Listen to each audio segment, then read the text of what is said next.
ஓம் சுக்லாம் பரதரம் விஷ்ணும் சசிவர்ணம் சதுர்புஜம் பிரச்சன்னவதனம் தியாய சர்வவிக்னோபசாந்தகே ஏகாந்தாய வித்மகே வக்கரதுண்டாய திமகி தியோ யோன பிரசோதயாத். நண்பர்களே, இன்றைய நாள் இனிய நாள் நிகழ்ச்சியில் உங்களை சந்திப்பதில் மிகவும் மகிழ்ச்சி.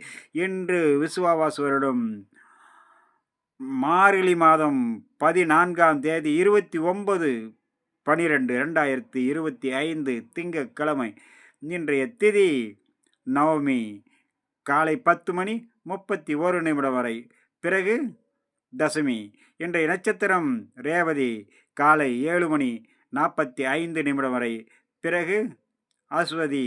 இன்றைய யோகம் பரியம் காலை 8 மணி வரை, பிறகு சிவம். இன்றைய நேத்திரம் கவலவம். இன்றைய யோகம் நேத்திரம் 2, ஜீவன் பாதி.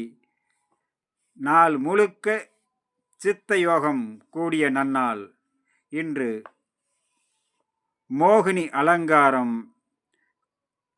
கற்போற்றம் ஆரம்பம் காலை 6:36 ஆரம்பிக்கிறது. கற்போற்ற காலம் மிகவும் அடுத்த வருடத்துக்கான எப்படி பலன் இருக்கும் என்பதனை கணிப்பதற்கான கற்போட்டம் ஆரம்பம் இன்று காலை. நண்பர்களே, இன்றைய குளிகாதி நேரம் நல்ல நேரம் காலை 6 மணி முதல் 7:30 வரை, பிறகு 9 மணி முதல் 10:30 வரை. இன்றைய குளிகை பிற்பகல் 1:30 முதல் மாலை 3 மணி வரை. ராகு காலம் காலை 7:30 முதல் 9 மணி வரை. யமகண்டம் காலை 10:30 முதல் 12 மணி வரை.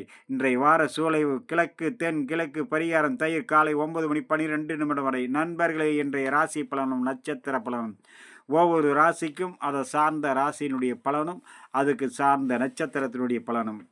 இன்றைய மேச ராசியில் பிறந்தவர்களுக்கு சர்வ காரிய ஜெயம், மன மகிழ்ச்சி, சார்ந்த சந்தோஷத்தை கொடுக்கும். சிக்கல்கள் தீர்வாகும், நினைத்து நிறைவேறக்கூடிய நாளாக அமையக்கூடும். மேச ராசியில் வரக்கூடிய அஸ்வதி நட்சத்திரம் பொறுமை நிதானத்தோடு இருந்தாலே சர்வ காரியம் ஜெயமாகும். பரணி நினைத்து நிறைவேறும் எண்ணங்கள் ஈடேறக்கூடிய நாள். கிருத்திகை சிக்கல்கள் தீர்வாகும், மன சாந்தமும் சந்தோஷமும் வந்து சேரும்.